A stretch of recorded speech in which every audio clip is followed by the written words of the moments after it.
बहुत समय पहले एक हरी भरी नदी के किनारे एक साधु बैठता था। हर सुबह वो आसमान की ओर देखकर ऊंची आवाज में कहता, जो भी चाहो तुम्हें मिलेगा, जो भी चाहो तुम्हें मिलेगा।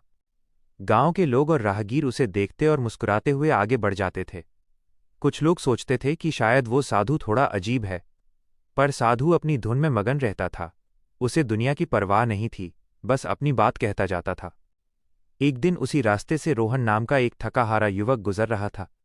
वो अपने छोटे छोटे कामों में बार बार असफल हो चुका था। उसके सपने टूटे हुए पत्तों की तरह बिखरे थे। रोहन के कान में अचानक साधु की आवाज पड़ी, जो भी चाहो तुम्हें मिलेगा। रोहन के कदम वहीं रुक गए। उसने साधु की ओर देखा, जैसे कोई अनजानी आशा उसे खींच रही हो। रोहन धीरे धीरे साधु के पास पहुंचा। साधु ने उसे देखकर एक शांत गहरी मुस्कान दी, मानो वो रोहन के मन की सारी बेचैनी पहले से ही जानता हो। साधु ने रोहन की हथेली पर अपना हाथ रखा और कहा, मेरे बच्चे, ये लो तुम्हारा पहला उपहार, समय का अदृश्य हीरा।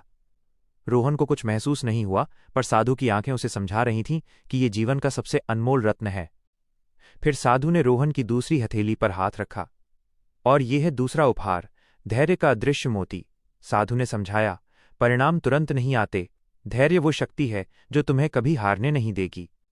दोनों अनमोल रत्न पाकर रोहन के मन का डर और उदासी दूर हो गई। उसने साधु को प्रणाम किया और नए उत्साह के साथ शहर की ओर चल दिया।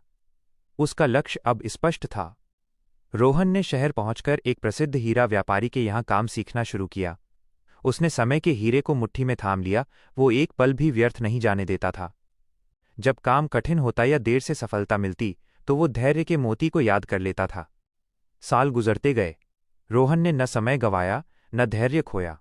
एक दिन वही रोहन शहर के सबसे सफल हीरा और मोती व्यापारियों में गिना जाने लगा।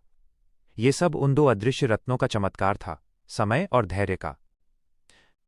सीख: जीवन में सफलता का वास्तविक आधार दो अनमोल रत्न हैं, समय और धैर्य। समय का सही उपयोग करने वाला हर अवसर को जीत सकता है, और धैर्य रखने वाला किसी भी कठिनाई को पार कर सकता है।